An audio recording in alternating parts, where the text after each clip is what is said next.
up, Doc? And welcome to Haydn Behind the Music Stand. I'm your host, Patty Ryan, and with me is Maureen Conroy, who is the principal librarian of the Minnesota Orchestra, and we'll be talking about her amazing doodles and cartooning. Welcome, Maureen. Thanks for joining me today. Thanks for having me, Patty. Yay!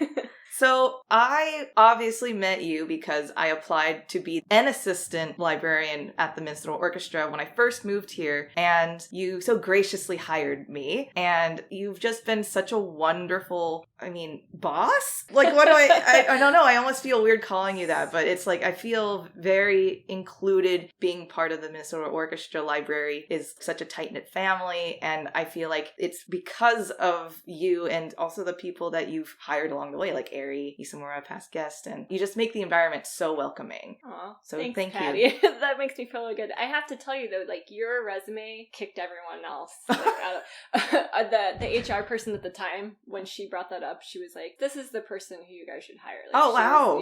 So, wow, I didn't know that. Yeah. Well, in all fairness, I did have a little bit of librarian. I worked at the San Francisco Library, Youth Orchestra Library, back in the day, so I guess that helped. Yeah, you never know. Yeah, we're so lucky to have you. So, the pleasure is ours. Oh, I love just writing those up bows and down bows and those slurs, and well, it's been a while since the pandemic. We have missed all of you, and definitely are feeling the things that we took for granted, like how fast Patty could bow a set of stuff, and it was right. Well, sometimes I made a mistake every now and then. We all do, but I'd say by and large, I was never concerned. Actually, I just pulled something else out of yours, and I was like, I'm not even. Oh, really? I'm not even check this. Patty did it. Oh, thank you. So, Maureen, can you tell me what your most insane performance story has been in your life so far? You know, it's a really hard one. I was listening to some of your other guests. Sure. And they have legit insane.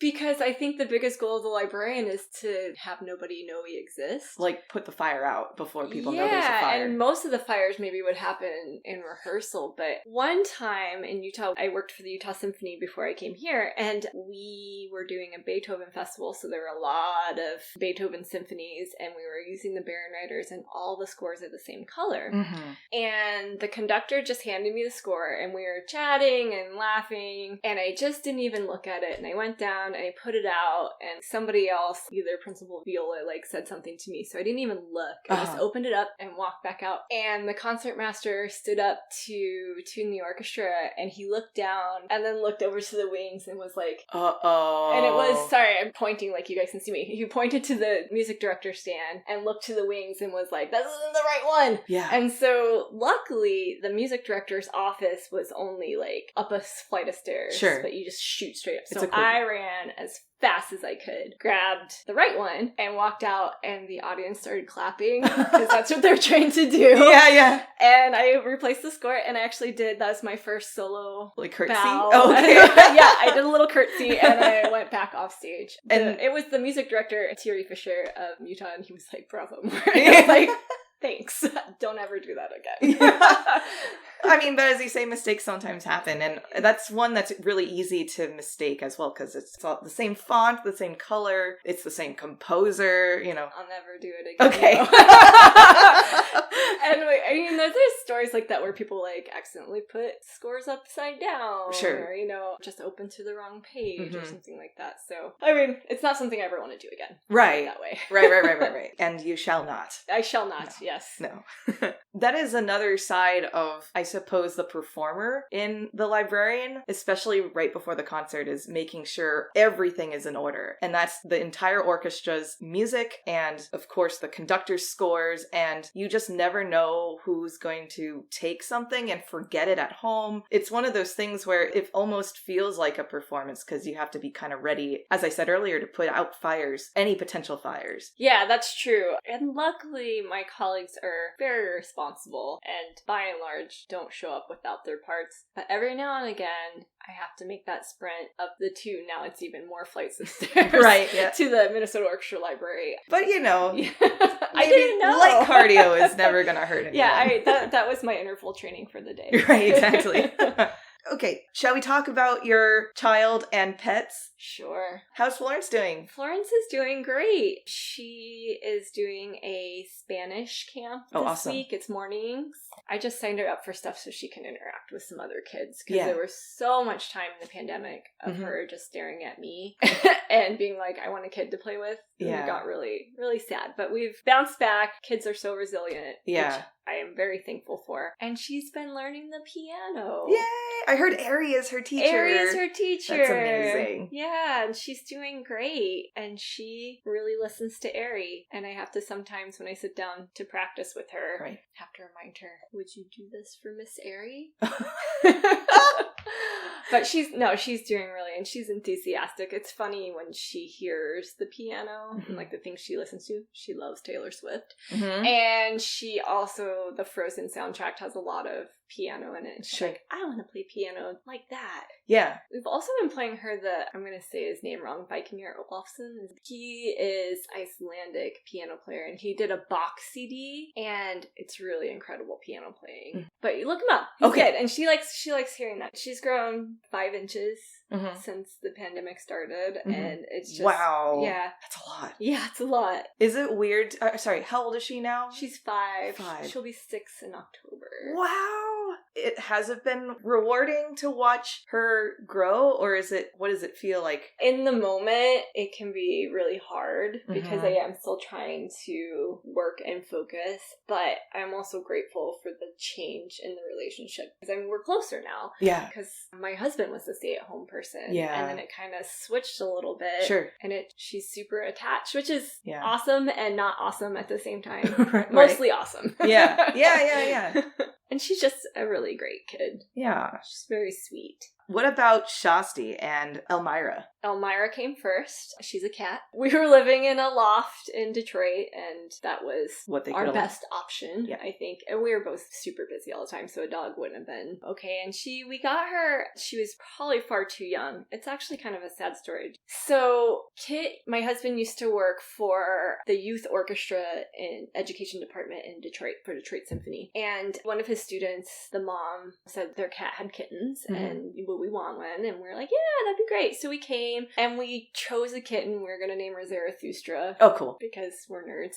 And horn players. Horn players, yeah, exactly. Retired horn player for me. And it was this little tiny kitten, and she had like 2 white spots. They were mostly tabbies and like black kittens. Yeah. And so she was a black kitten with like these 2 white spots, and we were talking, and they're like, is that the kitten you chose? Because it's just staring at you, and we had this like little Zarathustra connection. Then we get a call several weeks later that there were some kids that were playing with the kittens fed them adult cat food. And so little Zarathustra choked on a piece of food, and the mother was able to revive the kitten. Wow. But I'm sure she had lack of oxygen to her brain at some point. They took her to the emergency vet and kind of surrendered her because she was going to have like neurological problems. So I'm hoping that somebody with the means, because I certainly didn't have the means at the time to be able to take care of a special needs animal, was able to take care of her. Yeah. It was very sad. I mean, I almost felt responsible even though we hadn't brought her home. It would have been a different,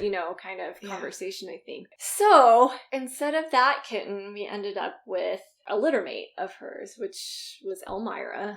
And we knew we wanted a female cat because I think boy cats are kind of stinky. They like to spray stuff even when they're fixed. Or that's the myth around them anyway. So anyways, we've got a female cat. And we named her Elmira because that is the horn solo from Shostakovich's 10th Symphony. It spells Elmira with letter.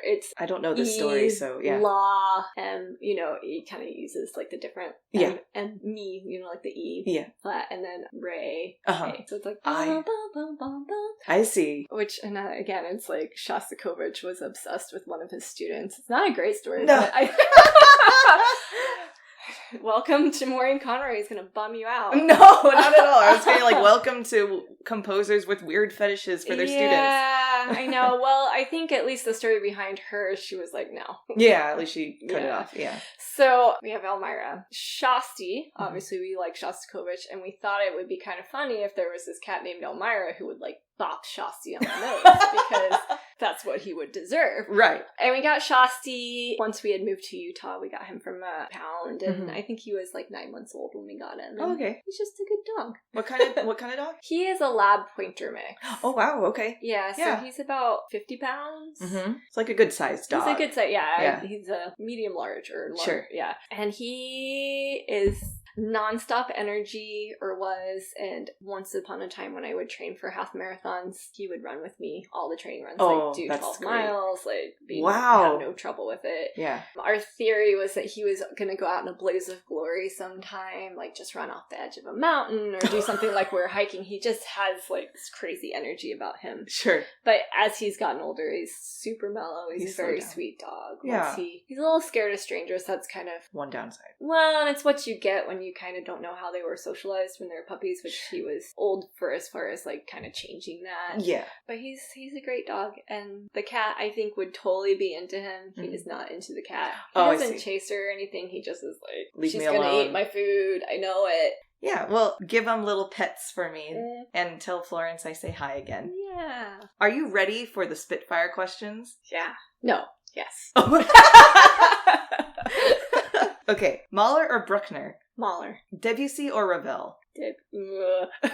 Ravel. Okay. Cats or dogs? Dogs. Okay. That's actually a really hard one. Yeah, I know. I wouldn't know how to pick either. And I have a cat. Yeah, I like it when she's a lap cat. I love that. She does it every night. Oh. I get it for about 20 minutes. She's just trying to bribe me for food. Oh, is that it? Okay. But, you know, Shasti keeps me active. He's also a cuddler. So, yeah, that's hard. So you get the best of both worlds in that one. Yeah. Appetizer or dessert? Appetizer. Sparkling or still water? Still. Fan favorite question, alternate universe musical instrument? Oh, you know, I feel like since they do have this love of Shostakovich, like it just always made me want to play the clarinet. Because there's always great clarinet writing, and it sounds really hard. So yeah, maybe clarinet or cello. The cello, you know, is right in we kind of have the same like voice range. Sure. Those Bach cello suites were on horn auditions, so maybe I switch to cello. Yeah. Cello is pretty nice, but clarinet is definitely easier to carry around. It's true. Early bird or night owl? Night owl. Neither. I just want to sleep all the time. Yeah. Pandemic guilty pleasure? I have to say it would probably be the wine. The wine? As I grabbed from mine. Yeah, I probably have imbibed a little bit more than I That's was. Okay. Yeah, it's okay. Yeah. We had to get through, and we're still going through a really difficult, life-changing moment. I don't know what you want to call it. Yeah. So we need something to get us through a little bit of the dark times. Favorite professor shout-out? Professor Haithcock, he is the director of bands at the University of Michigan. It was just so fun to be in band. I don't like playing in band, but I liked playing in his band. I see. Obviously, I've never played in band because I've never played a woodwind or brass instrument. What's that experience like playing in band versus playing in a symphony? It can be very loud. It's just a lot of different colors around you. I mean, it's very similar, but you have to kind of play in it, and there's a lot more of you. So in a typical symphony, there may be like 5 horns on stage. Yeah. And that's like including assistant horn. Right. Whereas in band, there can be like 8 horns, and sometimes he would double stuff. So it's just a lot more sound around you, and a lot more contemporary compositions, because band has not been around as long as orchestras have. So compositions are newer. And so I think there's a lot more tolerance for that contemporary, like funky, like new sound when people are playing in band than maybe in orchestra when you want to hear those old, like, you know, Warhorse, like symphonies, which are around for a long time, probably for a reason. I mean, and band has those too, but I think there's a lot more exploration going on there. What was unique then about playing in his band? He just held everyone to a really high standard, and it was kind of the first group that I was in that people showed up, and you did not show up unprepared. Like, you were prepared, and rehearsals were really fruitful. He would section up rehearsals in a way so he was expecting you to be prepared, but he gave you a fair chance to come prepared because he would tell you exactly what was going to happen in rehearsal that day. I see. And that way rehearsals just were so efficient. Never a waste of time. Mm-hmm. And I just have a lot of respect for him for that. Yeah. So, and also he was, we went, Michigan played at Carnegie Hall and I placed his score for him. Oh, cool. So he was like starting me off on my library career, I guess. And that's how, I mean, like you say favorite professor shout out, that's who I go with. Mm-hmm. Teacher is different. I would have a different. Do you want to share? Sure. So Denise Tryon, she was the fourth horn of Detroit when I was working there and completely rebuilt my embouchure from scratch. I graduated with my master's degree. We started the next week. She now teaches at CCM, Cincinnati Conservatory. But she's a really great teacher. I wasn't going to make it very far if I didn't do something about my embouchure. Was it to a point that you would injure yourself? Or? I just was having the struggle to like really be flexible and like it was fine. But yeah, I probably would have ended up injuring myself at some point. I see.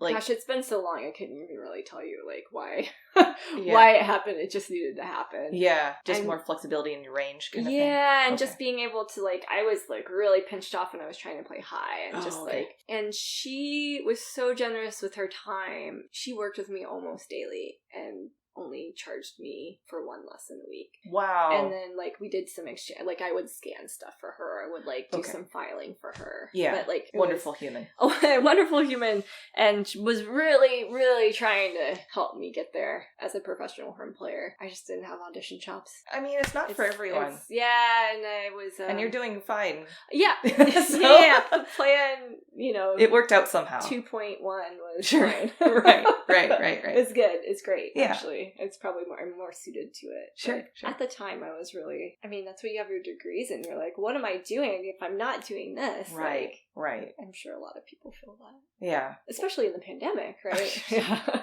Yeah. Most inspired musical hero of any genre? Dolly Parton.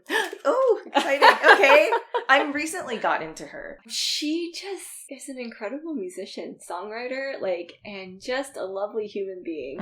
Like, she really, like, does her philanthropy and, like, means it. She can write a song. She can, My goodness. The Grass is Blue album is just such a... I can listen to that. And I just find that bluegrass, the tight harmonies of that, just so tight and clean. And it's so interesting to listen to. More so than a lot of pop music out there. But yeah, sure. She's a good one. She's a go-to. Yeah. Most transformative performance experience? I would have to be in South Africa when the orchestra was on tour in South Africa. And we were playing in Soweto in the church, Beethoven 9 with the choir. And I was sitting on a church stage, so I was actually sitting behind a pulpit where the audience couldn't see me, but I felt like I was surrounded by the choir almost because I was just off stage from there, and the voices and the audience just feeling that, like, just the whole vibe of the place. I mean, it was just so live with the ringing of the music. I mean, it was like, that's what you want to feel when you're a performer. Like, you're feeling the love coming from the audience and it's coming back off the stage, and it was just like tear-jerking. Yeah. And it was just that church is like such significance with like the apartheid movement, or ending apartheid, and just the significance of the space and the music, and it was a really amazing thing to like just enveloped in the sound. In it. Yeah. They're playing off parts that I put out there. No, it was all because of me. No, I'm just kidding. Yeah. No, it was really moving. That whole tour, I mean, we started in London at the BBC Proms, which was my first experience there, which was huge. Awesome. Yeah. And then going and just, it was really incredible. Desert island piece of any genre? Brahms 4. Oh, okay. I love the last movement of it. Yeah. Listen to that. All day. Yeah. Nice. Okay. Yeah. You made it through the Spitfires. I made it. Yay. Seeing you. I think I need some percussion lessons. Is that how you use a triangle? See, you gotta talk to Ari. No, I think you say in the corner. Okay. But I don't know. Yeah, I don't.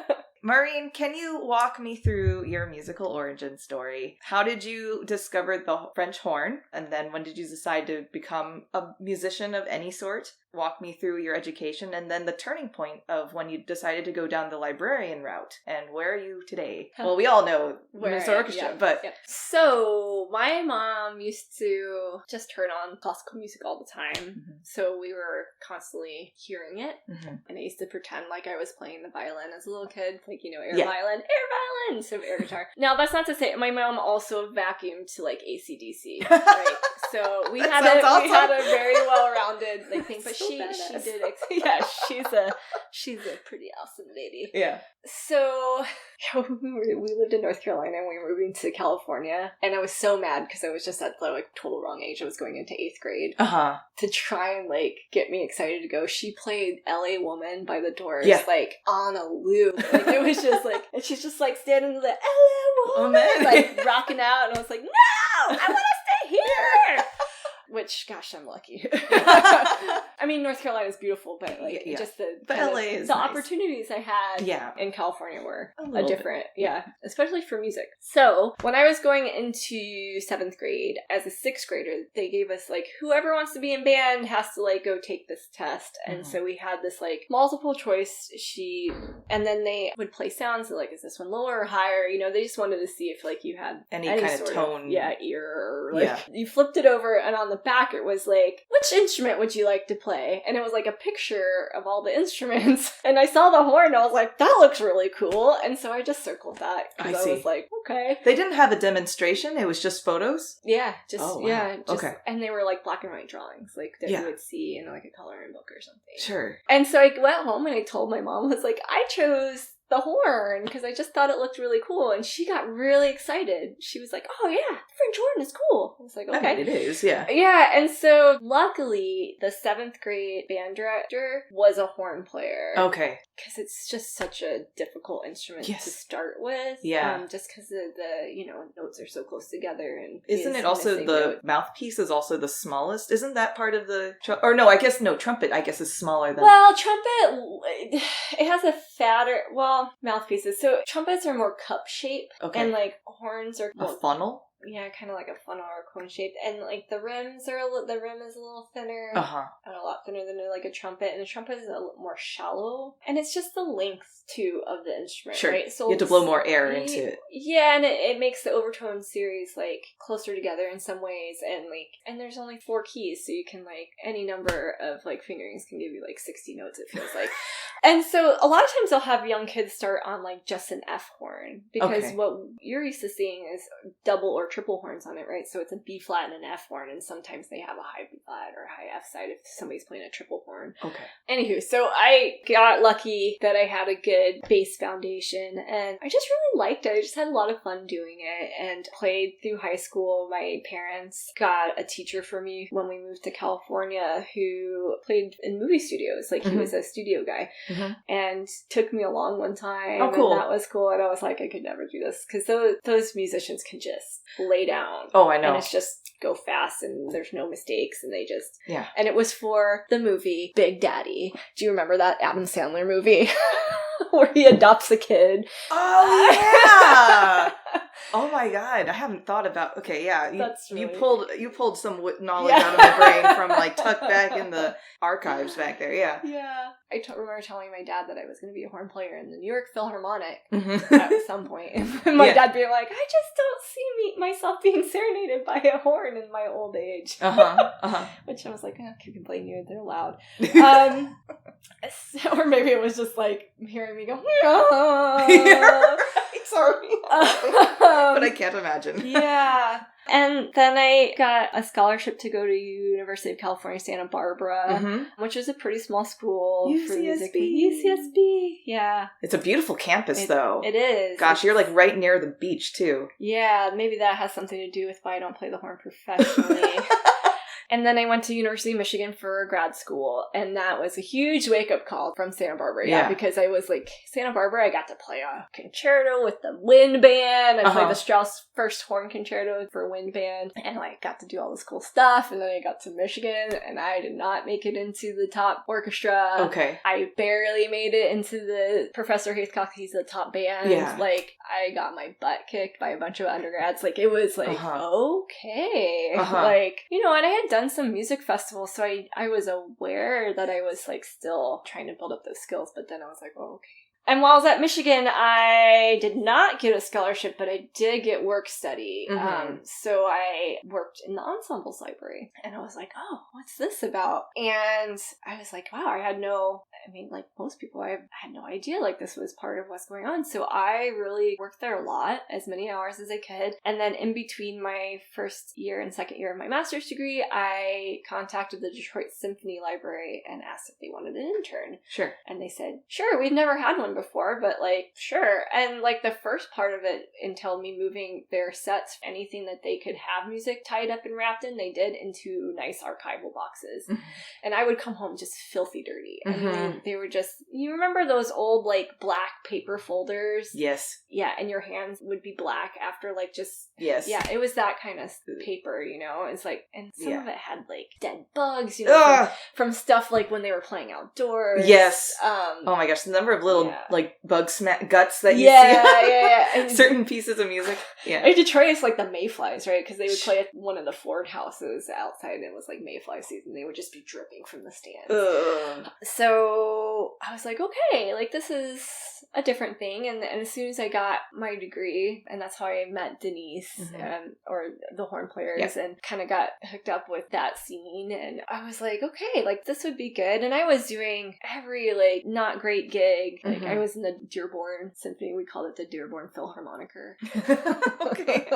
The other DSO. Yeah, I see. Okay. Yeah. And fine play. I mean, they were usually Michigan students with like a few locals in it, but they all paid like $50 a service. Yeah. You know? And then I was teaching a bunch and working the library like 35 hours a week. I took a lot of auditions as a horn player and was like... Did you ever advance? I never advanced. Okay. And like, I would play for people and they would be like, I don't understand why you're not advancing. Like, what's happening? Sure. And I'm just like, it's like having an out-of-body experience. Every like, time? Every time. And I tried the propanol, like I tried like, meditation. Yeah. And I just could not get it together to do it. You know, I think like my best audition was probably the Houston Symphony. Yeah. I got through the entire list. Yeah. And when I emailed one of the horn players who was willing to like, and he was like, apologize, my notes are very curt. They're just like, blah, blah, blah. He's like, but I will tell you, you got to play everything and not everybody did. So I was like, okay. Yeah. And I think I did a few more auditions after that. And then I was like, okay, maybe I should try something else. And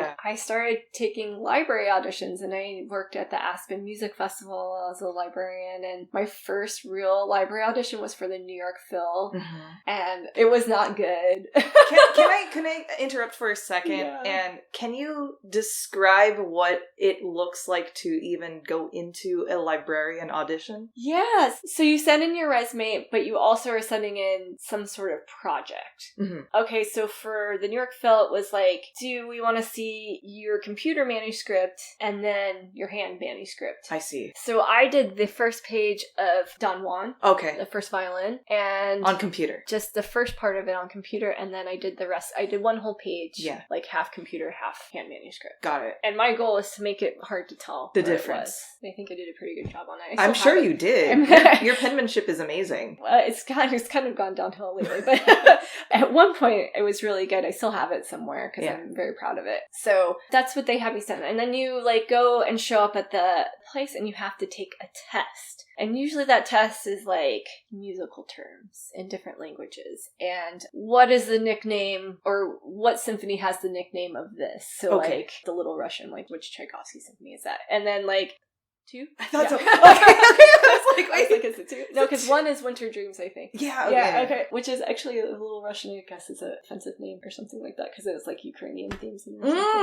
I did not know that. So, nicknames of symphonies, and like, what are the old numbers for Dvorak symphonies, and what are they now? And wow. Some people will even ask you like opus numbers and keys of symphonies, which is kind of intense. They ask you about copyright. They ask you to do a transposition. Mm-hmm. And which for a horn player, that's like yeah, up your but alley. then I would like double transpose almost because I'd be like, wait a minute, if this was in horn and then right. So I had to like really take myself out of horn mode and like yeah.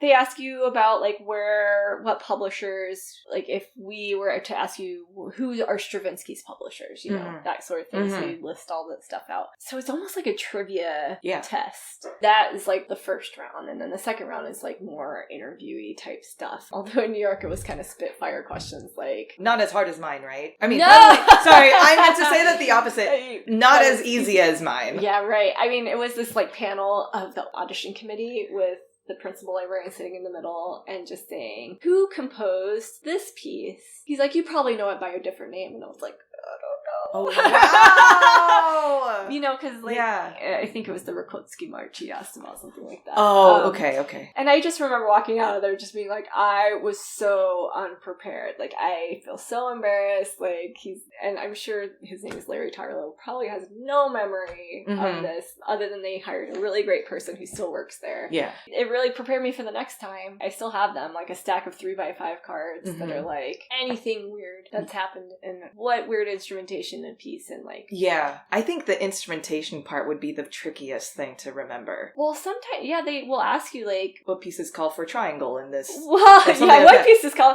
It was more like, what are the strange? What would you need to tell your personnel office about Don Quixote?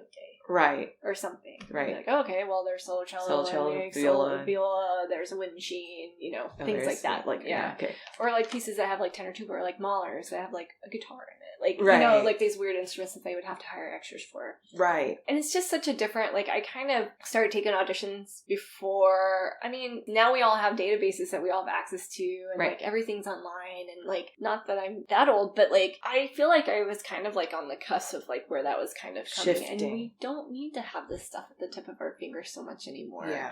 I wonder if they think that it's still really useful for the principal librarian to kind of have that spitfire knowledge at your fingertips. Well, it is, and it is good to know when you're building a season which pieces raise red flags for you. Yeah. Like, oh, like I should really look into that because sometimes they do weird stuff. Right. So that's kind of and then the last round is usually with the audition committee and the music director, and they're asking you questions. A really question that has come up a lot in these things over the years is like, all this stuff happened at the same time. Like, what would you do first and why?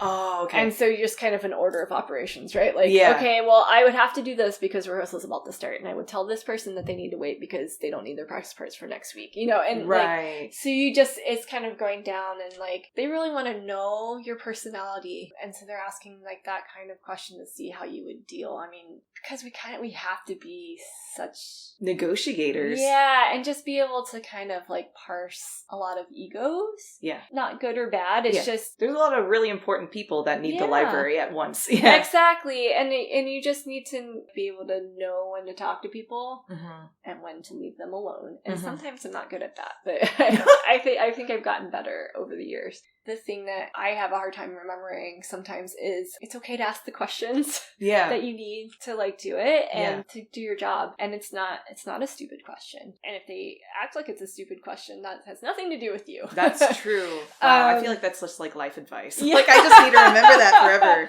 I know. Well, I have to tell myself that daily. So I was way more successful at library auditions than I ever was at a horn audition. Like I made it to a good round in the National Symphony.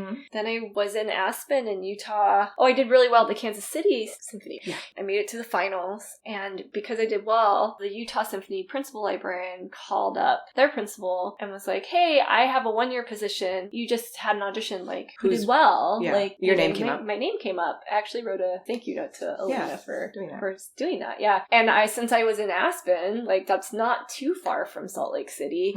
And he had me do a test. Now, he is much more interested in how somebody works than that spitfire knowledge. Sure. So, and it was a very different kind of test. It was like, I still had the transposition and that sort of thing, but it was like, here's a program. What do you do? And it was like, okay, well, for this piece, I would need to do this. And for this piece, I would need to, and I just like bullet points, like, would need to rent parts, and then I would need to go get bowed by the strings. And then like, and here's the weird thing about it. And and I would need to ask, like, what edition? And, you know, which I think is a good way to see, because you're really going to have to work. I mean, librarians' longevity in the orchestra is so different because we're not physically using our bodies in the same way. I mean, there is like a lot of bending over and like my really thick Coke bottle glasses because of just staring at notes. And there's some repetitive, stuff, but it's just you're not having to challenge your body in the same way. So you can be in a career in a library for a long for your time. lifetime. Yeah. So you really want to know how that person works and how they think. I think more and more auditions are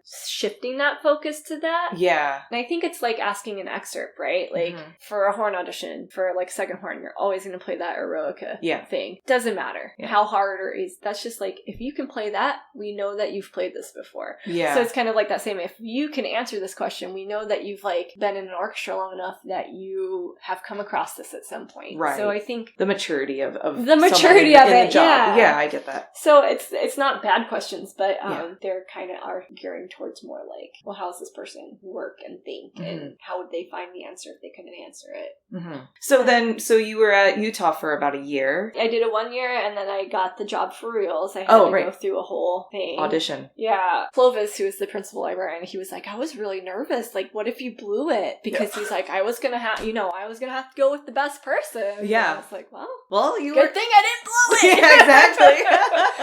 So I worked there for 7 years. Yeah, but you weren't the principal. I was not the principal there. I was the second librarian. Got it. It was called like the assistant librarian or something like that. I don't remember. And I was really in charge of a lot of the pops and education side of things. Right. Kind of the Valerie job of the Minnesota Orchestra. Yeah.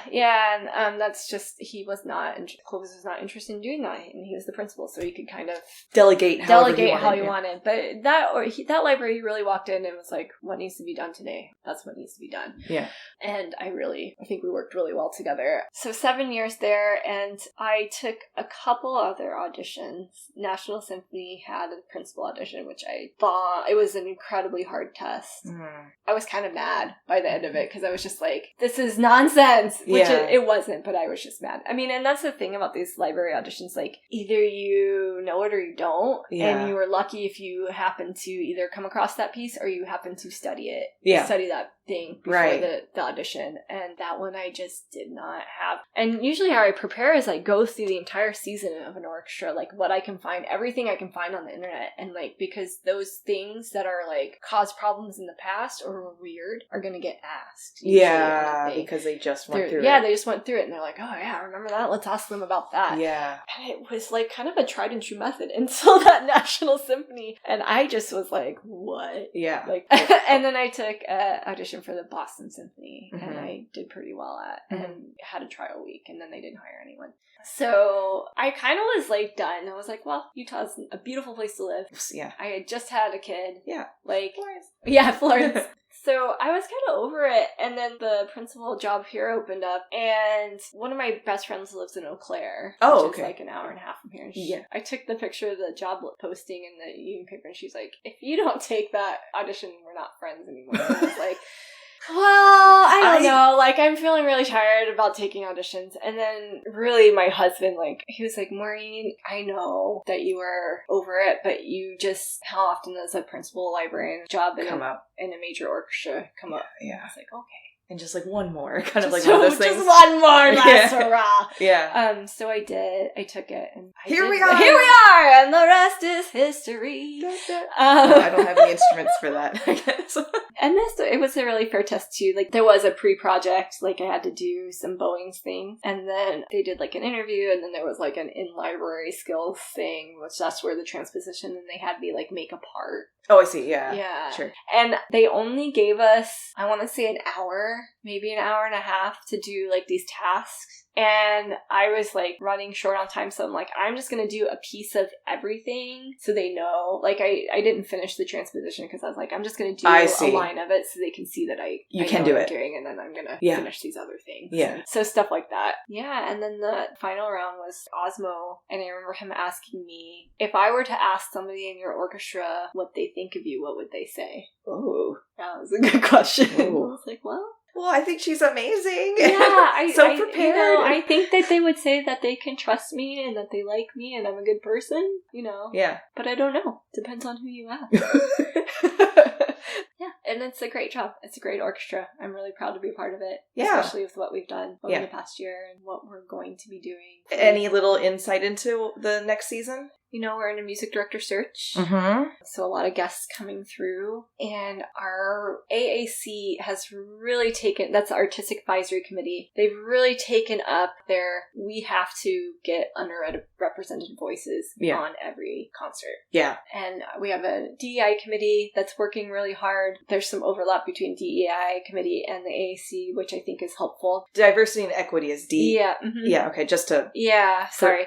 Just throwing out... There's a lot of acronyms flying It is around. becoming but it's, just for any listeners that might not know. Yeah, there is something on every concert almost for the next season that I've never heard or even heard of this composer, which is exciting. Yeah. We're too comfortable. Oh my gosh, yeah. Right? And symphonies are suffering for it. They really are, yeah. Of course you want to hear that stuff that you love. Yeah. But what if you love something else and you just don't know it? What if you discover something on the same program of the same thing that you loved? Yeah, exactly. So it's like, let's hear some other stuff. Like, let's be uncomfortable, or let's be like, wow, that was really incredible. Like, I want to find out more about this person. Yeah. That sounds like a super exciting start for the Minnesota Orchestra. Yeah. Maureen, is this a good time to take a break? Sure. Yep. Okay, we'll be right back.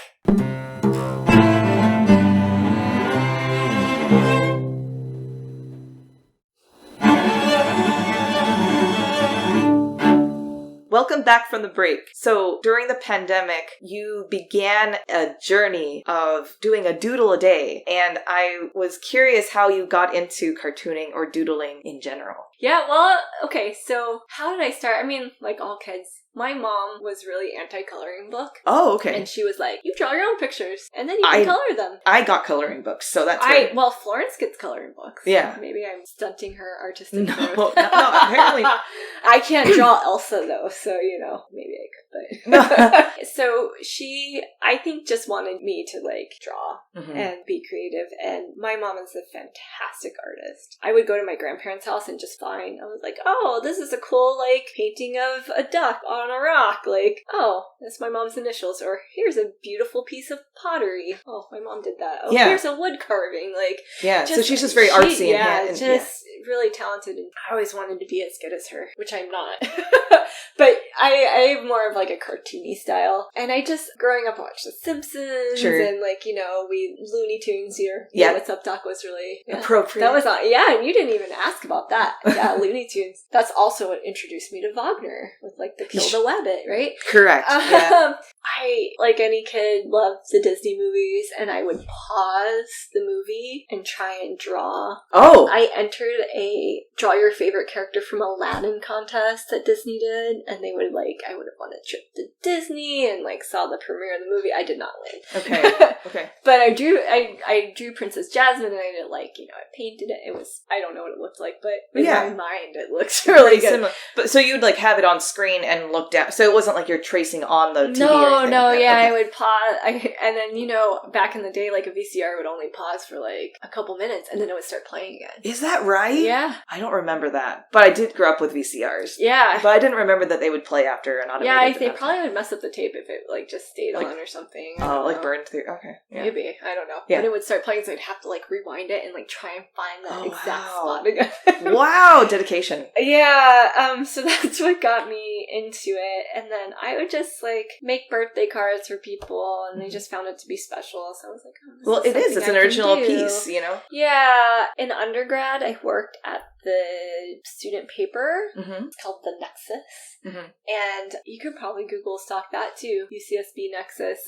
See some of and they would have artists do drawings for the editorial page and the police blotter, which was always really fun.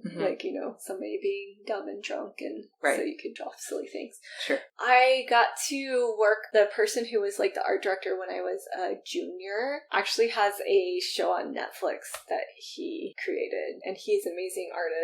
Kipo and the Age of the Wonder Beast. Have you watched this? No, I haven't. Yeah, it's really cool. Okay. And it's like all hand animated. Oh, very cool. His name is Rad Seacrest. I wish I would have taken some drawing lessons from him. He would draw things and then like ink it with either calligraphy pen sometimes, or he was trying brushes for a while, like ink and brush. Sure. I was a pen girl, microns. But I got really good because I was doing it every day. Yeah. When I started having nieces and nephews, I would do their birthday cards. Yeah. And I haven't done that stuff in a while. It catches up with you. I'm sure. I have 7 nieces and nephews now. But every now and again we'll pull one out. I used to draw a cow every year for Kit's birthday card. Was the cow, I'm sure, doing things, yeah. doing random things. The first one was a ballerina, like a la Fantasia. Oh, sure. Yeah. So the pandemic came and, everyone's like, well, maybe home. I was like, well, I've been kind of mad that I'm not as good at drawing anymore. Yeah. And I'm just going to try this, like, doing it every day thing. And I did it. You did it for a while. I did. I started on March 17th. Mm-hmm. Was my last day in the office. Yeah. And then I did it through, like, maybe a few days after George Floyd was murdered. Mm-hmm. And at that point, I was like, this isn't funny anymore. Sure. I just had no sense of humor left. Because a lot of it's like really silly, goofy stuff. Some of it's like personal, but mostly just things that made me laugh. Well, can I bring up one that is sparking my memory? Yeah. So you mentioned earlier in the podcast that Florence really loves Taylor Swift. Oh, yeah. And I remember, because we were also doing some library meetings during the pandemic just to at least keep ourselves sane together, which I really appreciated. But in one of these meetings, you were mentioning that Florence, she just learned or heard the song Shake It Off. And one of your doodles is you getting so annoyed because all she was doing was singing Shake It Off, and it was getting stuck in your head, right? Yeah. So anyway, I just remember that particular one. Yeah, that one was, I think it was me saying, so I may have introduced Florence to Taylor Swift today, and a drawing of Kit's, and Kit was in it saying, this is grounds for divorce. And Florence just running around going, shake it off, shake it off, huh, huh, huh, shake it off. Yeah. And that's all she would do on this loop. I mean, it's a fun song, but when you have a little girl singing that constantly, that was the whole day too, right? Yeah, it was the whole day. And like, she's still, like, 2 days ago, she asked me to turn on Taylor Swift, and we have Apple Music now for whatever Apple device that we bought, and so we have like the year, whatever. So we go in and it's like Taylor Swift Essentials, and it's like just a whole smattering of her career. Yeah. So it's like the stuff that you heard in high school. Yep. And then like stuff that she just released over the pandemic. Right. And it's like, girl could write a song. Do you remember the Swiftamines? The No. SML? No. You need to look up this. Okay. It's like a Dramamine type thing for when you realize that you like Taylor Swift, because you're like, oh no, like. Okay. And I think Keaton Thomas is like, girl can write a song. Like, he's like in the fetal position. But yeah, I mean, I'm a Swift fan as well, so yeah. she can write a song. She can. Some of it's. I mean. Yeah, but there's one that gets stuck in my head, one of the new songs. Or there's like 3 of them that get stuck. Mm-hmm. But I have to be careful because she does have a few that have a lot more naughty words in them. Sure. Yeah. Shake it off. Right. So I stopped doing the doodles because I think I just kind of hit that. Yeah. Well, and especially with what was happening in our city, too. Yeah, it was intense there. Yeah. Our house is like 1.5 miles from 38th in Chicago. Mm-hmm. So, I mean, there was just a lot going on, and it was a little scary there for a while just because everyone was on such edge. And I think that was kind of overblown, especially in the neighborhoods. Like, there was nothing scary or dangerous happening in the neighborhoods. But, like, there was just this heightened sense of whatever, and your phones were blowing up with the curfew things, and it was just like the National Guard is walking down. You could hear the helicopter singing. I mean, it was just like it was a lot. So I was like, I'm gonna not do this. And I had a few people be like, oh, you should start that up again. I'm like, well, I do. I draw. I just don't post it. Yeah. It got to be a lot of pressure. I was like, it was supposed to be fun. Now I feel the pressure, which was probably a good thing because it kept me doing it longer. Sure. I was like, people are gonna expect that I should do this, but I also was like, I'm obsessing over a hand. How, like, a glass of wine, like, how do I draw that? Yeah. It's like, this is supposed to be fun. I'm not supposed to be spending 2 hours trying to draw Yeah, it.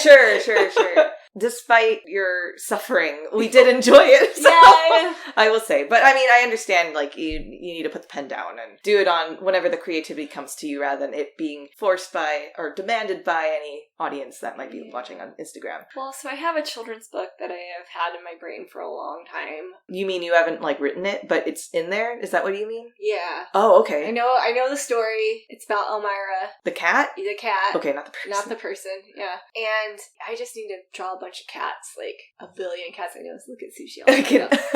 I can lend you Sushi as well. Calico. Can Sushi be in the... Yeah, well, Elmira might puff up and hiss at her because, like, she does not like other cats. Oh. I know, it's a bummer. The other thing that's kind of difficult is I'm such a pen and paper girl. So the transition to digitization of I don't know how to use photo. I mean, I don't know how to use Photoshop. I'm okay with saying that. I used to. Because we used it at UCSB, but very basic. Like, very, like, fill in, like, shadow, that kind of stuff. I follow someone on Instagram, Yuko Art, and she will do like the beautiful like Japanese style with the pen and ink. She does that on paper and sketch, and then she fills in. It's almost like painting, but she's doing it in Photoshop. I see. And like has the brushes, and I don't know how they do. I don't know how the digital artists do it. And I haven't practiced that. So we bought an iPad. Yeah. And I have the pen, and I've tried. Yeah. I just don't have time to kind of sit down and figure it out. I should just take a class. Sure. I did a little thing. It was, Florence got this stuffed bat for Christmas, and it's really cute. And so I drew it as a character. Yeah. And I did it on the iPad in whatever app that I could find. But it's super flat. It's not, it's just some of these artists that have figured out how to use this incredible. It's really incredible. Program, that is not what my skill level is at. Sure. And that's why I call it doodling, because it's just, if you look at any of my like to-do lists or like meeting notes, there's always something going on in the margins. Yeah. I think the last one I took a picture of, I sent to my sister, I drew David Bowie or something. Oh, cool. Who knows why he's parked up in my head, but it was there. I know. He's awesome. Because he's awesome. Yeah. That leads to a question I was going to ask. What is your inspiration behind the doodles? Yeah, it just whatever pops into my silly brain. I think I have an okay sense of humor, so... Oh, yes, you do. If I find something funny, like that little stuffed bat, it's just so dang cute, and I was like, I have to draw that. So just things like that. I'll draw the cat and the dog, because they're usually like in my space doing stuff. I can draw myself and Kit pretty well. Florence has changed so much. Sure. It's hard to keep up with her, like, mannerisms and changes and things like that. Yeah, I get that. Yeah, so, she'll change again. Like, I haven't drawn her in a while, and she's like, did she open her mouth and show you, I've lost 4 teeth, and this one's growing in. So it's like, I feel like it's hard to keep up with her. She doesn't have her look yet. Although I'm pretty sure she will. Do you see your baby pictures and think that you look like the exact same person? No. See, I do.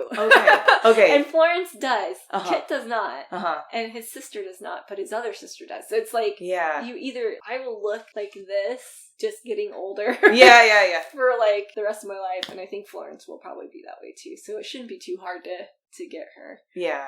Isn't that funny? Like, you see baby pictures and be like, who is that? Yeah, I know. I'm way cuter. Like, I don't know what happened. Can I stay that way? It's also a way to keep me focused in what's happening. I know that seems contrary. Like, I remember being in math class in like 6th or 7th grade, and the teacher, Mrs. Crunkleton, I think was her name. Isn't that a great math teacher name? Crunkleton or Crimpleton or something like that. Oh. She was like, what are you doing? And I'm like, I'm drawing. And she's like, well, what have I been talking about? And I told her. Yeah. And she was like, okay, you have permission to draw. Yeah. Like, because it just like really helped me like be in the moment, I guess. Yeah. And so I still do it during meetings. And I mean, other than maybe any expectation of anyone seeing any, if you're doing it just for yourself, do you find that doodling is kind of a zen thing for you to do then? Like it kind of, as you say, it's got like kind of a focus thing, but even if you weren't in a meeting, if you're just sitting at home drawing a bat, that's kind of your time aside from whatever fray might be happening around you? It can be, but then when it gets to be like the hand, holding a glass of wine and I'm like obsessing over it, then it's like, well, this isn't fun. Right. I just don't want to do this anymore, but I have to finish it, Sure. Do you have any inspirations? Yeah, Calvin and Hobbes, of course. Like, Bill Watterson is amazing. And as I'm, like, kind of getting into these, like, having a kid and seeing all these children's books and just seeing, like, some amazing illustrations. Mo Willems, he did the pigeon books, like Don't Let the Pigeon Drive the Bus, or Piggy and Elephant, or some of his. Patty's giving me a face. I'm like, did I have a stunted childhood? No. I had Goodnight Moon. This would have been, Goodnight Moon. This would have been after you would have So he has like a really simple style, but there's so much movement in the drawings. Sure. Like, it's just really good. So descriptive. It's so descriptive. And like, he was doing a like, draw with me kind of thing. And like, one of his characters is Nuffle Bunny. And it was like, draw Nuffle Bunny with me. And it's really like a circle and like ears, you know, and it's like, I could draw Nuffle Bunny. Yeah. It's like people thinking they can be Jackson Pollock, right? Like, sure. I can draw Nuffle Bunny. Why am I not like Mo Willems? Yeah. Because you didn't draw Nuffle Bunny. You didn't come up with it. And right. his Nuffle Bunny kicked your Nuffle Bunny's butt. No. But like, I just really love the life in these like really simple drawings. Yeah. Like, that I could duplicate, but like, he just has this like great style. Yeah. All his own. You're kind of reminding me of what Ari mentioned in her episode when she was talking about manga and how there's so little, but it says so much at the same time. Yeah. You don't even have to have text or whatever, but it seems like you seem to even go towards the more simplistic side of your illustrations, I'm assuming, right? Yeah. Like, and I mean, that's partially because I can't do all the, well, now it's like the digital stuff, but in like, I just don't have the perspective to be able to add like the manga stuff that has like backgrounds. There's so much perspective in it. Yeah, like, right. My stuff is just very flat. Yeah. You know, but well, it, I mean, it Peanuts works. got really far, so Yeah. So what is your main equipment that you use if the iPad is pending? Well, I'll just draw on any sort of paper, but if I'm doing something like a card or something, I'll use Bristol board and then pencil and like a Micron archival pen, and they come in different sizes, and you can have the really skinny ones for like the detailed stuff, and then the fatter ones if you want to do like outlines and that sort of thing. I'm assuming this is not that expensive to pick up if it's a hobby, if it's something so when I was doing it more seriously, I did buy, like, Prismacolor makes these markers that you can blend. And that was really nice. Those are fun. Yeah, but they're expensive. Yeah. I still have some. I'm sure half of them are dried up at this point. But are these the ones that, like, one side is thick and the other's really thin? Yeah, I used to use those. And they're so nice. Yeah. I love using those pens. You can do some cool stuff with those. Yeah. A lot of birthday cards get made with those. I like doing the decoupage stuff too, like where you like, I was using like different types of paper and then inking around that. So it was like that was filling in the color. Other than maybe getting those blending pens, it's relatively inexpensive. Yeah, the Bristol board paper is cheap, which is probably why it's kept going. I haven't invested any money in it for a long time. Is there any doodle that you've been really proud of? Yeah, I mean, so I have an octopus that's kind of a recurring thing, and I think I can draw an octopus cartoon pretty well. I made a card for some donors as a thank you thing, and it was a librarian octopus, and it had like a pencil in one hand and one of its tentacles, and like some music and like eraser. Sure. And I was like, this was really cool. Nice. I was pretty proud of that. Are there any other last comments or thoughts that you had that you wanted to share with us about doodling? So the doodle that you asked, I said octopus, which is the one that I'm actually popped in my mind that I'm super proud of. I made one that was arm length, so probably about 5-6 feet wide. And I did it, I have butcher paper roll, and I drew it, and Florence and I colored it together. And I cut it to where we have 3 windows in our front, and it went in the window. Oh, cool. For like early in the pandemic, just to make people smile as they're walking down the street. We did a couple different things, but the octopus was the coolest. Yeah. I remember there was a giraffe too. Right? There's a giraffe, I had that giraffes and octopuses. I don't know what it is about them, but I can draw. Those I don't need much practice with, but that one turned out really cool. And I actually just threw it away not that long ago, because the butcher paper is just like, especially with the sun beating in on that way, it's gonna fray. It's a western facing windows, so it's just getting all that afternoon sun, and the paper, it's just cheap paper. Yeah. So it was like super fragile, but she had fun doing that for a while. I was drawing an animal for her, and she'd come down in the morning, and then we'd color it in the morning. And then she would draw stuff, and so it was a good activity. Yeah. Well, that mood lasted. Sure. It wasn't a forever mood, but it was a good one while it lasted. Yeah, it's a big artwork too, so it's takes a while it's like a puzzle or something. Yeah, I think I did that one time-lapsed, like I time-lapsed myself drawing it. Sharpie and butcher paper.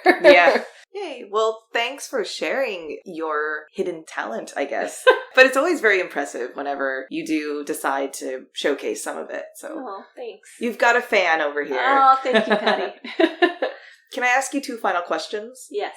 What is one piece of advice you would tell your younger self about entering and pursuing a music career? Just be brave. Just go for it.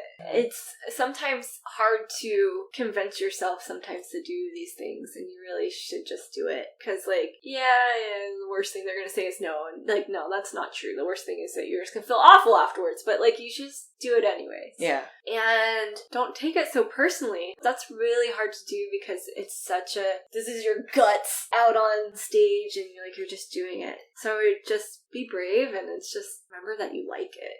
Yeah, that's like 2 nuggets in one. Yeah. As we enter a post-pandemic world, what elements of your musical pandemic life would you want to continue, and what would you want to shed? I would like to continue the idea of being able to do some work at home. Mm-hmm. Because it is possible. I don't need to sit in my office to do a bunch of emailing or to order music and that sort of thing. So I think there is space to be able to not have to be in the building and just to be able to, like, maybe prioritize, like, something else that day, you know? Mm-hmm. I spend a lot, we spend a lot of time prioritizing our working life, and I think if the pandemic has taught us anything is that, like, working life, it's important, but we also have these other people in our lives that we should be paying attention to. So I think that would be nice to be able to maintain some of that freedom of not having to be confined to that 9 to 5 hour. What would I shed? This kind of goes back to the advice I'd give to myself as a younger person and give to myself now. It's like taking things personally, and sometimes doing all these synchronization licenses and the things that we had to do to be able to put it online. If those didn't come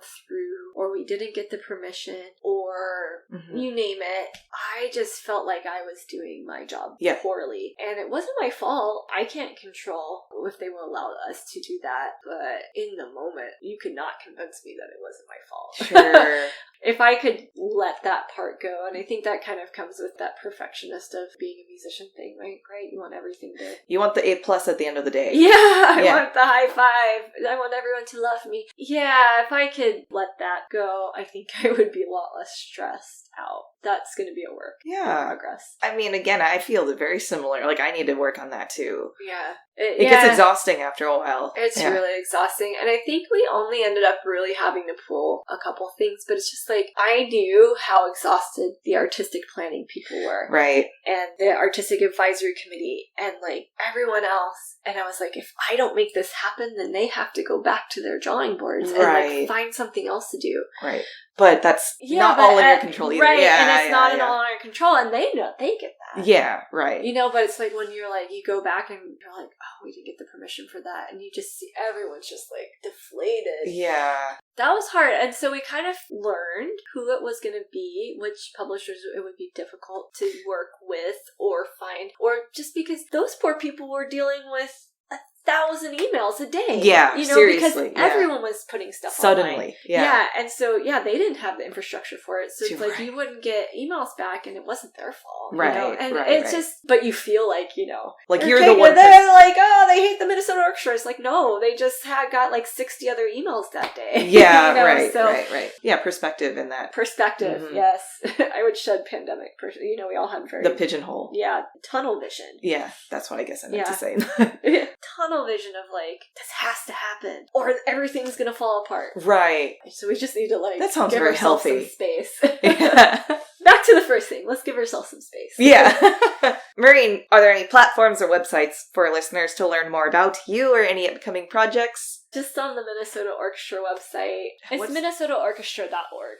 Great. And if you enjoyed listening, be sure to smash that subscribe button wherever you're tuning into this podcast. Leave a review on Apple Podcasts while you're at it. It doesn't need to be long. Your review will help others search for the podcast because of the crazy algorithms. And you'll make Sushi's day. And it's free. Make sure to share this podcast with your friends and family as well. If you want to level up, you can always become part of the Haydn Behind the Music Stand family by donating what you will on our Patreon page at patreon.com/Haydn Music Stand. Our social media handle for Facebook, Instagram, and Twitter is @Haydn Music Stand, and we'd love to hear from you at our email, haydnmusicstand@gmail.com. Didn't recognize a piece we discussed during the episode? No worries. There's a Spotify playlist with all the music discussed for your convenience. The link is in the description of each episode. Thank you so much, Maureen, for being on the show today. Thank you, Patty. I feel honored to have been asked. Oh. I really do. You're doing this. Is awesome. Oh, thank you. The pleasure is all mine, and hopefully my listeners. Yeah. Not hopefully.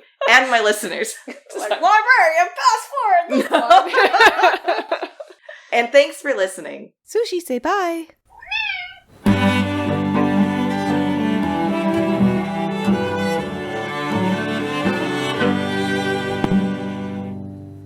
And she also has it seems like maybe this is all kids, but it seems like she definitely gained a artistic trait from you as well. Yeah, I'm absolutely biased, but she likes to, when we do watercolors together, which I'm very bad at, but it's okay. We can all be. Look around my apartment. I just put up any kind of art that I do. Well, and did you do some of this? I did. Oh. Well, not this, but yeah, all the other stuff. Yeah. Cool. Did you do that? No, not this one. I found that one. That's cool too. I no way. I don't know. Maybe you had some Bob Ross moment. And you were like, there's some happy little grapes on the grapes tree. Maybe we should though. Yeah. Anyway, just watch him and. I watched that all the time as a kid. You just made it look so easy, and then you try and sit down and paint. And you're doing. Yeah. I was thinking about this one because. I was trying to figure out. I was trying to not listen too much because I wanted it to be like organic. So it was a hard one for me. Probably Professor Haythcock, who is the director of bands at the University of Michigan. Mm-hmm. Sushi. She needs to be on the show. Like that's what's happening. Sushi, amazing. Where is she? I thought she was under the table. Is she in the? Is she still in there? I don't know.